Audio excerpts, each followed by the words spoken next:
Hey boys and girls. So it's chicken today. I'm gonna do a halved chicken.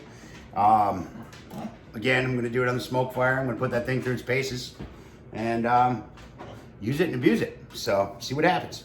But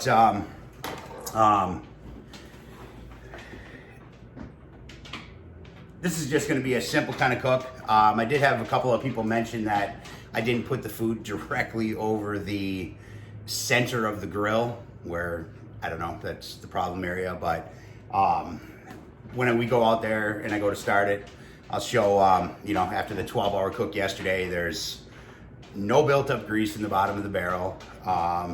There's ash dusting, but there's no piles of ash, no clumps of ash, you know. So you know, that being said, I am using lumberjack pellets like I said before. I've never really had an ash problem with them. A little bit more so with the char hickory. The char hickories do create a little more ash than the other flavors that lumberjack has, but you know, I don't know. You know, I'm not. I will be the first to admit, I think I bit into the hysteria a little bit. I got the grill really early. I had a full week of cooking before all hell broke loose on the internet. So, I mean, I had burgers, I did pork loin, I did a couple of racks of rib. That was a 6-hour cook. You know, I did steaks. You know, I mean, I used it. Never had it, didn't have any issues at all. You know, I was actually thoroughly impressed with it. And, you know, during that time of me using it, I'm reading all this other stuff, reading about these nightmares that people are having. And, you know, I seen one instance or two instances of, I guess you would call it a grease fire. But that never happened to me. Just to make that clear, on the last one, a lot of people were mentioning, you know, about, you know, grease fires and, you know, all this other stuff with me. That didn't happen to me. I had nothing, no problem. The failure that I did have was the temp went out. So if it ran, you know, if it went low on pellets, if it was the controller, some software thing, I don't know. I never did find out why it did it, but it hasn't done it since, and it didn't do it afterwards. I had no problems with the pellets yesterday. I didn't even mess with them. They just ran, did what they're supposed to do. So, you know, maybe I was in a little bit of a knee-jerk reaction when that finally happened, just because of everything that I was reading. But anyway, I'm done with all that shit. I'm going to run this thing, and let's see what happens. So just a quick prep. Let's get some chicken going, just for the sake of making this a full video. So we got a bird. Cut the spine out of it, rib cage out of it, all that other good stuff. And all I'm gonna do is hit it with a little bit of my meat meth and let her dry out in the fridge before I take her outside and toss it on. So here we got our meat meth. Everybody's prepped a chicken before, I would assume. So, you know, you're not really skipping any crucial steps,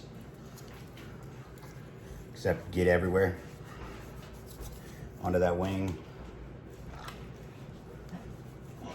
leg. Same thing over here.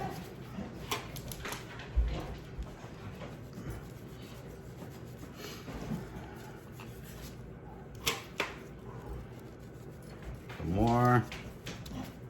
Oh, well, I'm be using it all anyway. Just trying to keep my dry hand. But it is what it is. I'm gonna give this a pat. Just let that stuff soak in, and then I'm actually gonna hit the meat side as well, and then finish off again with the skin side. So let that stuff kind of just press in there while I'm doing this.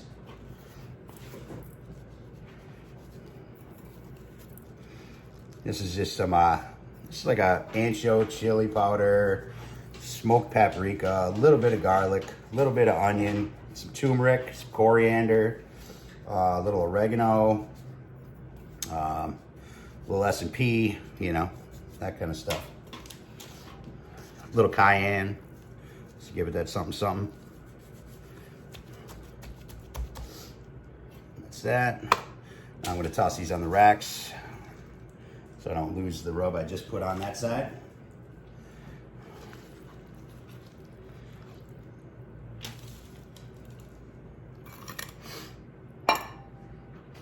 Get rid of this guy.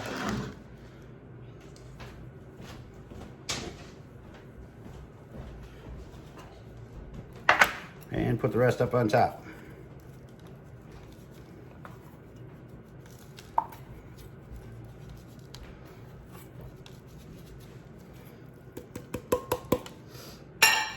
That's a wrap. So, simple as that.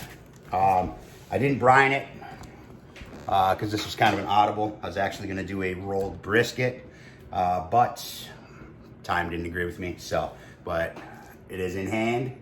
And when you get that thing trimmed up, get it rolled, get it tied, all that good stuff. We'll probably do that tomorrow. It's supposed to be nice out. Still a little bit chilly. The sun is tricky. Makes it look like it's warm. It is not. So, all right, boys and girls. I'm gonna let this rest in the fridge for a few hours. It's only 12:30, so I'll toss it on. It'll be in there probably 3-4 hours. Let that rub soak in. Let everything go through. Let it dry up so we get a little bit of crispy skin, and that's it. So. I'll be back, boys and girls. Let's cook some chicken. First of all, we're going to fire this up, and I want to show you something about that.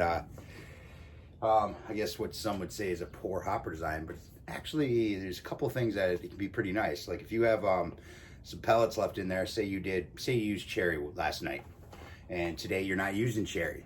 You can drain it and all that other stuff, but since you can push everything back, if you're just gonna say you want to sear some steaks, you want to use some oak, you can actually just take the pellets, slide them up the side of the hopper, dump your oak in, so that's the first stuff that runs through the chamber. So you're burning that while you're searing your steaks, your cherry's still in there. So actually makes it kind of nice.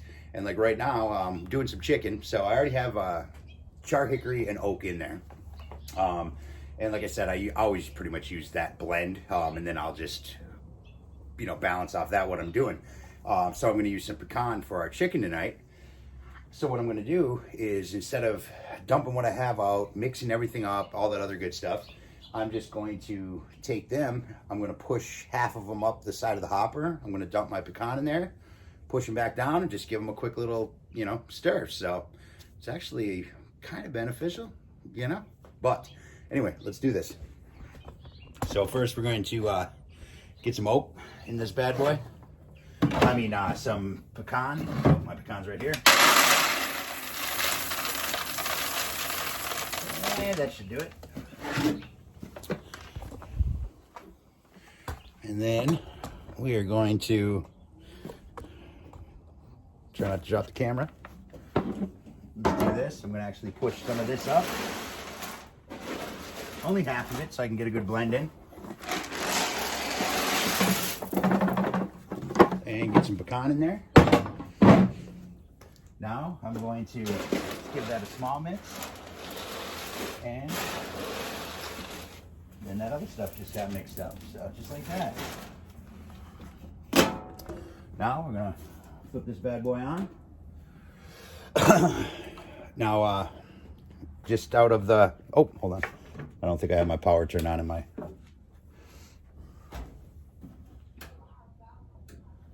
did I have my power turned on? Oh man, sorry, one of the kids unplugged it.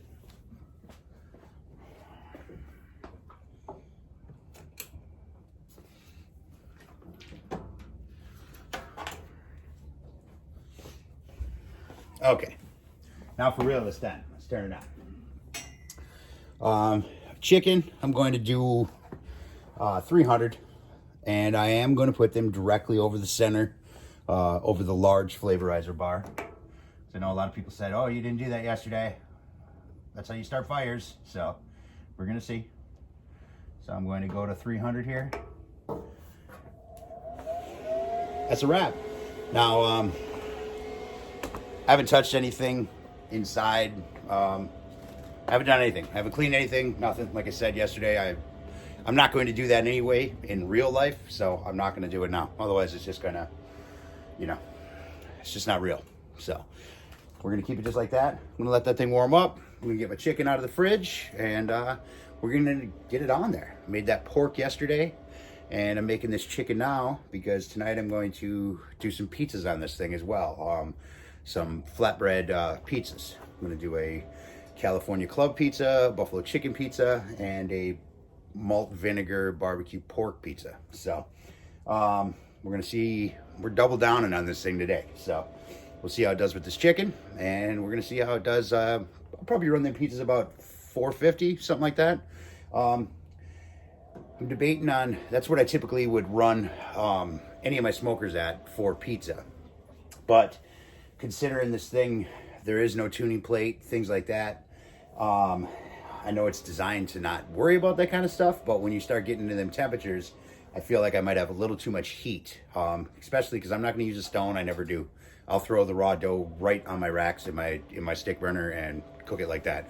I usually par cook it a little bit, then I top it, toss it back in there, and finish it off. So, but I'm thinking I might bump that down to like 425, something like that. There still should be plenty of heat to cook the rest of the cook the pizza nicely, get it crispy, you know, things like that without burning the bottom. So, I don't know. We'll see what happens, but let's get this thing lit. So she's at 300. I will say the thing heats up fast, man. Like I was saying, it recovers fast and it heats up fast. It was 10 minutes, 300 degrees, right from a cold start, and it's 36 out. So, gotta say, that's pretty impressive. Ones I've had previously have not done that. So, I'll give that one a check in the positive box, you know? All right, let's do this. Already got us probed out.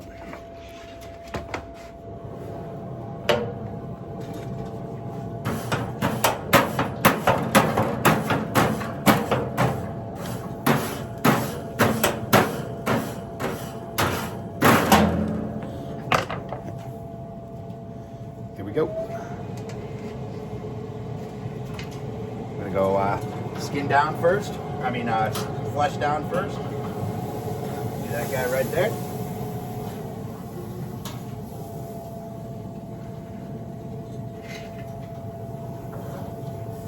And this guy right there.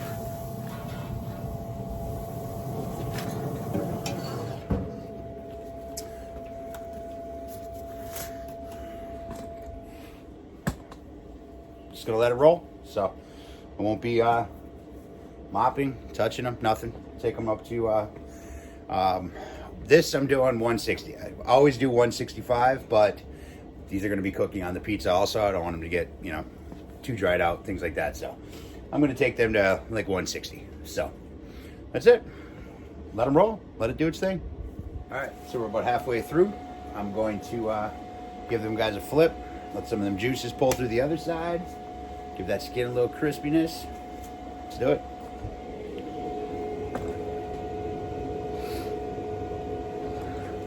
Oh man, almost dropped. Oh yeah.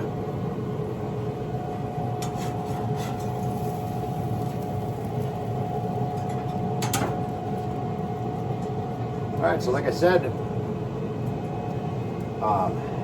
it's not really getting that hot right at the grate, man. It's you know, it's pretty impressive. Like I said, I noticed it before when I did that that pork loin. It seems to do really well.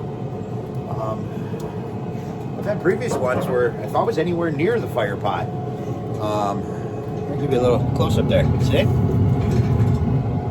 If I was anywhere near the fire pot, my bottoms would be, you know, get way more done than the rest of the piece of meat.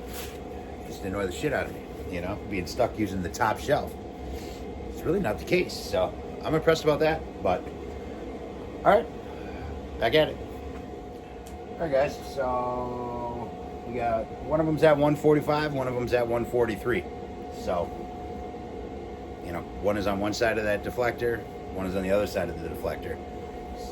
It's pretty tight, within 2 degrees. So, it's not an exact science, you know, it depends on where the probe is, things like that. But hey, take it for what you will. It's they're cooking quite evenly, even being on opposite ends of the deflector. So we are going to flip them. We're in the last 20 minutes of the cook, so I'm going to flip them. Now that skin's got that flavor, that juice ran through them breasts a little bit better. I'm going to flip them up, let that skin crisp up, and finish them off on the flesh side. So let's do this.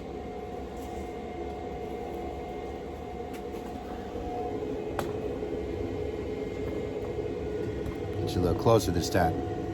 There we go. Forgot my gloves, so I'm gonna go in here raw dog this one.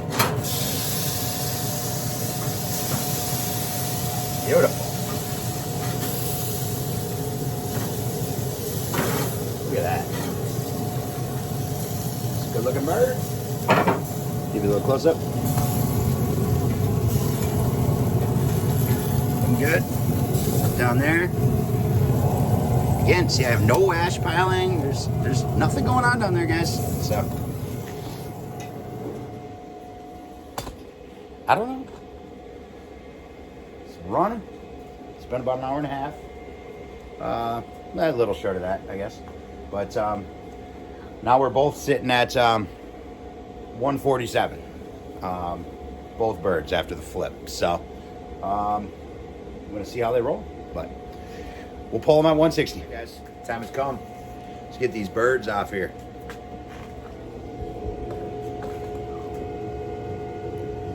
Bring it in a little bit. Oh man, look at that. Man, that's a pretty bird. Some nice skin. Look at that. You can see the juice just floating underneath that. That's beautiful. That's what I like to see, boys and girls. Pull these probes.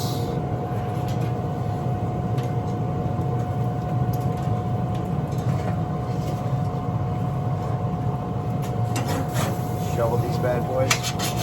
Look at that.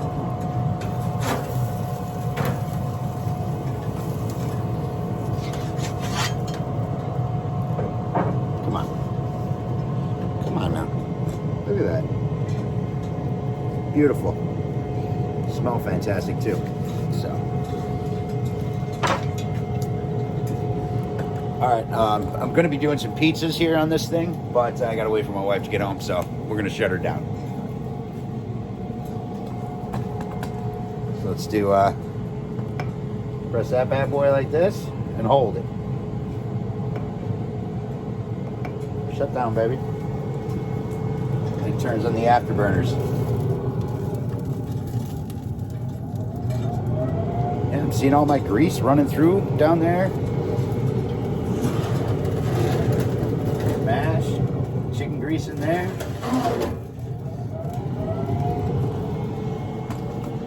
I'm assuming that's what it's supposed to do. So, all right, I'm gonna bring these in. I'm just gonna let them sit for a couple minutes, and then we'll hack into them. I'm gonna slice them breasts up so I have some meat for our pizzas tonight, and probably gonna eat one of them damn wings. So.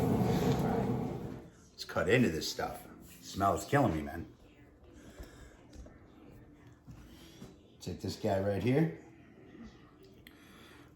Bottom. Looks nice, nice, nice. And we use this guy here. I'll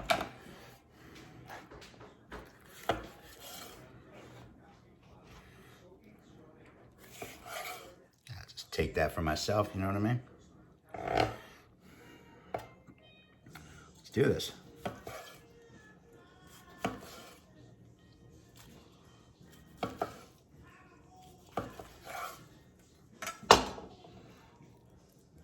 Look at that. Beautiful. Beautiful chicken. I need that for my pizza. But I'm going to dig into this bad boy, see what's up.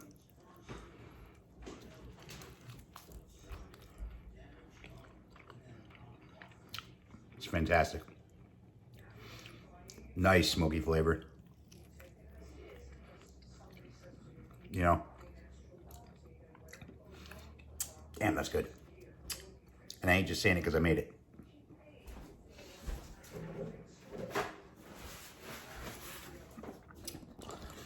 You know, I think the smoke flavor that I've been getting on all the cooks so far, and my wife even noted it on some steaks I made last week, is by far the most smokiness I've gotten out of a pellet grill. And that's, you know, from all the ones that I've had before. So I've had a Traeger, I can't remember what model it was. It was a very brief relationship. And and it was before the new one though. I'll say that it was an older one, and I've had the Camp Chef, the SGX 36,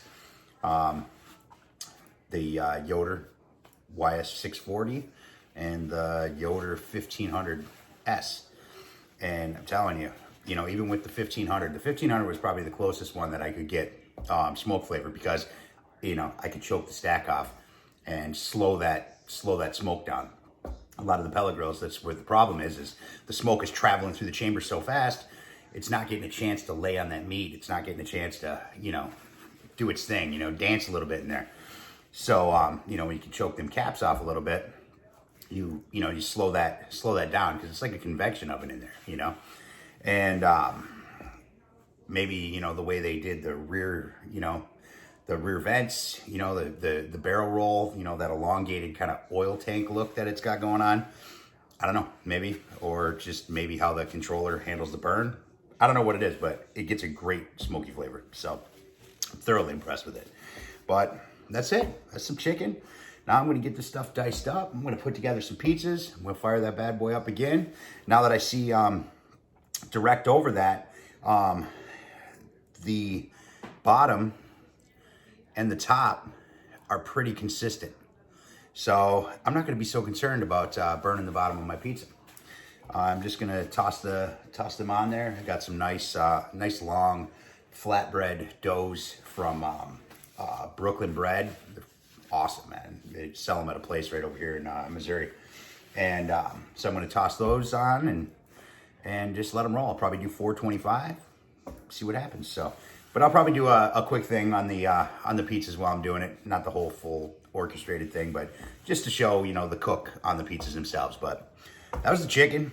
I'm going to finish that wing for anybody else gets in here and starts finger banging. I'll be back later.